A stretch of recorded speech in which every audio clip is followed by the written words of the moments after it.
How many have you had? This is, I think, my 4th, if not my 5th. That's not your record. That's not What's too my bad. record? How many were there? 6. You can have one more. People don't associate me with being a disabled person, but then other times I can't walk or I can't use my hands. You're gonna have like different meanings related to the notion of kindness. There's a certain Just think of it in like behavioural, psychological terms of all these actions demonstrate kindness. What would it be? Experiments? Get a dictionary. How would you define kindness? Yeah, that's a big question. Because you were talking earlier about you think that perceiving other people's emotions is a part of being kind. So has Olympia done that for you? And like, when has she most demonstrated that? If you can imagine passing out on the floor, you're on your own, you've hurt yourself, you're coming round, you're confused, you don't know what's going on, you can't get help. That's the most alone you will ever feel. A couple of months after I got Olympia, I remember a time where I'd passed out in the disabled toilet. Call cord, alarm, please wait, dialing for assistance. I think that's the sort of time that she really had to learn, how do you want me to act in this situation? Yeah. Often, like, if I've fainted and someone's come in and she's really excited, they'll be like, she's obviously been worried about me, and I'm like, or I was just being really boring. And she thinks that you'll play with me. Yeah. I think like there's so many other connotations with the word kindness. You've got to really put yourself in the other person's shoes. Yeah. Can animals do that?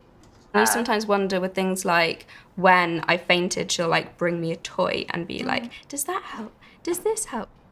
I've genuinely woken up surrounded by toys and also ego, and you kind of like... She's trying to cheer you up. Yeah. But is she, but she's not reinforced for that, right? Like she was never trained to She was never trained to do that.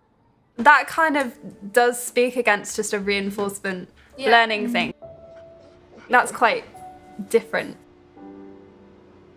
I can reach for my laptop and dislocate my elbow. I can cough and dislocate a rib.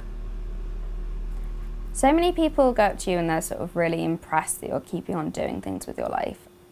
And actually for me, not doing things with my life is so much harder.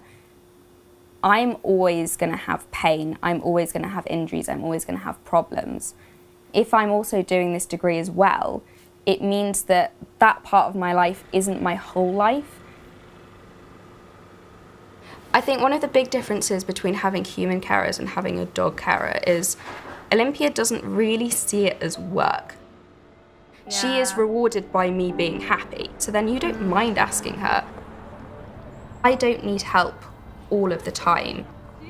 When I don't need her, she's just a dog thing. She's yeah. Like, do you know what I mean? Yeah, she's, you know, eating Mr. Fox and and playing with her treat toys.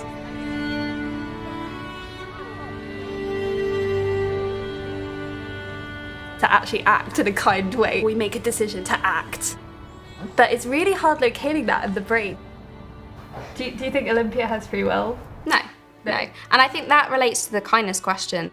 People say, well, maybe it isn't kindness if it's just training. That's just saying that there's a reason behind her kindness. So I think kindness is, are you doing things that help